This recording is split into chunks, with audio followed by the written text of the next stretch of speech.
अस्सलाम वालेकुम। कुछ हमारे ऐसे क्लाइंट्स हैं जिन्होंने ट्रेडमिल इस्तेमाल की और ऑफ़ कोर्स हम एक्सरसाइज के बारे में कहते हैं, वॉक के लिए कहते हैं, ठीक है। अब वो तो लोग अगर जिम जा रहे होते हैं तो ऑफ़ कोर्स वो जिम जाते ही रहते हैं, किसी को हम मना नहीं करते, कभी डिस्करेज नहीं करते।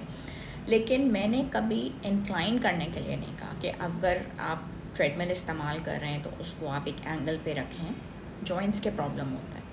अब उन साहब ने क्या किया कि ट्रेडमिल को रख लिया 10 नंबर के इंक्लाइन के ऊपर और 30 to 60 मिनट्स तक उसको ले गए और उसके ऊपर उन्होंने वॉक किया 4 की स्पीड के ऊपर।